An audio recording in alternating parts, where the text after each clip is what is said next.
Students are refusing to back down as pro-Palestinian protests intensify at campuses across the U.S. And a federal appeals court has ruled against two state mandates that restrict gender-affirming care. Good morning. I'm Windsor Johnston with NPR News, and here are today's top stories. Student protesters at colleges and universities across the nation are ramping up their calls to end Israel's war in Gaza. In New York City, students at Columbia University have barricaded themselves into a building that was the site of demonstrations in the 1960s. NPR's Brian Mann reports the university is now threatening to suspend students. Students are still maintaining that core encampment on the campus green, and they're inside the Hamilton Hall, dozens of students right now. What appears clear is that this effort by Columbia University to try to end this by pressuring students with the threat of discipline, so far that appears to have backfired. That's NPR's Brian Mann reporting from Columbia University. Secretary of State Antony Blinken is meeting with officials in Jordan today to address the humanitarian crisis in Gaza.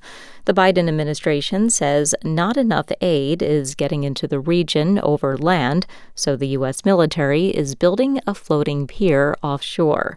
NPR's Lauren Frere reports from Tel Aviv. U.S. Central Command shared photos on social media of U.S. troops building this floating pier off the north coast of Gaza. It's got a helipad, forklifts, and shipping containers on deck. The plan is for aid to be loaded onto commercial ships in Cyprus. They'll sail to this platform where pallets will be loaded onto trucks, which will then drive onto smaller ships that'll connect to a metal floating causeway attached to Gaza's shore by the Israeli military. The Pentagon says it'll cost at least $320 million and be up and running next month. In the aftermath of Hamas's October 7th attack, Israel has restricted food, water, and medicine deliveries to Gaza's more than 2 million residents, and the UN says famine is imminent. Lauren Frere, NPR News, Tel Aviv. A federal appeals court has issued a ruling in favor of transgender patients in North Carolina and West Virginia. NPR's Selena Simmons-Duffin reports advocates say it's a huge victory. The Fourth Circuit Court of Appeals heard two cases, one from North Carolina, the other from West Virginia. In an 8-6 decision, the majority decided that trans patients enrolled in state health plans are entitled to coverage for gender-affirming care.